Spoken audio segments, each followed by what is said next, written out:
নমস্কাৰ প্ৰিয়সকল, আজি ভিডিঅ'টো তিনিটা অমেজিং ফেক্টছ লৈ আহিছোঁ। নম্বৰ 1, ডাৱৰবোৰ বা মেঘ আমি কেতিয়াবা বগা দেখোঁ আৰু কেতিয়াবা ক'লা দেখোঁ। এনেকুৱা কিয় হয় বাৰু? পোহৰৰ আটাইতকৈ ডাঙৰ উৎসটোৱে হ'ল সূৰ্য।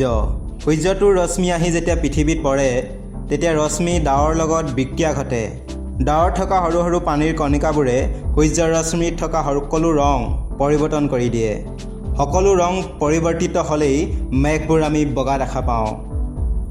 আৰু যেতিয়া মেঘবোৰ আকাৰত বহু ডাঙৰ আৰু সেইবোৰ বেছি ঘনত্ব হয়, তেতিয়া তাত সূৰ্যৰ ৰশ্মি পৰ্যবিত হ'ব নোৱাৰে। সেইবাবে মেঘবোৰ ক'লা দেখা পাওঁ। নম্বৰ 2, আপুনি কেতিয়াবা ভাবেনে যে পৃথিৱীত থকা প্ৰাণীবোৰৰ যদি মগজু নাথাকে তেন্তে কি হ'লহেঁতেন? কিন্তু আচৰিত কথা, জেলিফিছ নামৰ সাগৰীয় মাছৰ এটা প্ৰজাতিৰ মগজু নাথাকে। কেৱল মগজুৱে নহয়, এই মাছবিধৰ হাওঁফাও নাথাকে, লগতে শৰীৰটোত এডালো হাড় পোৱা নাযায়। এই মাছবিধ ডেটছ এমেজিং। নম্বৰ 3, আপুনি মই বহুত দামী দামী বস্তু দেখিছোঁ, নিকিনো ন, কিন্তু লাখ লাখ টকীয়াৰ দামী বস্তু নিশ্চয় দেখিছোঁ। আমি এইখন পৃথিৱীত কিতাপ কিমান দামী বা কিমান মূল্যৰ দেখিছোঁ? পৃথিৱীৰ আটাইতকৈ দামী কিতাপখন হ'ল বুক অৱ মৰ্মন, আৰু এইখনৰ মূল্য $35.8 মিলিয়ন, অৰ্থাৎ 250 কোটি টকাৰ কিতাপ। আৰু এই কিতাপখন লিখিছে জোচেফ স্মিথে। তাৰপিছত আছে letter from Jeng Jong to his friend. এইখনৰ মূল্য $33.1 মিলিয়ন, অৰ্থাৎ প্ৰায় 230 কোটি টকা।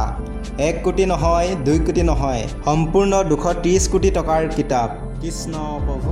তাৰপিছত আছে কডেক্স লেইষ্টাৰ। এইখন লিখিছিল লিওনাৰ্ডো দা ভিঞ্চি, যিয়ে মনালিছাৰ পেইণ্ট কৰিছিল। তেওঁ কিছুমান চাইণ্টিফিক কথা এই কিতাপখনত লিখিছিল, আৰু এই কিতাপখন বিল গেটছে কিনি লৈছে। এই কিতাপখন $52 মিলিয়ন বিক্ৰী হৈছিল, অৰ্থাৎ 360 কোটি টকাত এই কিতাপখন বিক্ৰী হৈছিল। আৰু এই কিতাপখন আজিলৈকে থকা কিতাপসমূহৰ ভিতৰত আটাইতকৈ দামী এখন কিতাপ, আৰু যিখন বিল গেটছে কিনি লৈছিল। তাৰপিছত তলত দেখিব পাৰিব মেংগা কাৰ্টা, যাৰ মূল্য $25.8 মিলিয়ন। আৰু বহুকেইখন কিতাপ আছে যাৰ মূল্য কোটি টকাৰো অধিক। এই ফেক্টছৰ পৰা আমি ইয়াকে জানিব পাৰিলোঁ যে কিতাপো 350 কোটি টকাত বিক্ৰী কৰিব পাৰি, যদিহে তাত যথেষ্ট মূল্যৱান কথা থাকে তেতিয়া। আৰু যিখন বিক্ৰী কৰা হ'ল তাত আছিলেই, কিয়নো সেইখন লিওনাৰ্ডো দা ভিঞ্চিয়ে লিখিছিল। প্ৰিয়সকল, এই ভিডিঅ'টোত আপোনালোকৰ আটাইতকৈ বেছি কোনটো ফেক্টছ জানি ভাল লাগিল কমেণ্ট কৰি নিশ্চয় জনাব, আৰু শ্বেয়াৰ কৰিব। এনেধৰণৰ আমেজিং ৰিয়েল ফেক্টছ পাবলৈ চেনেলটো ছাবস্ক্ৰাইব কৰক, লগতে বেল আইকনটো টিপি দিয়ক। ৰং বয় বয়।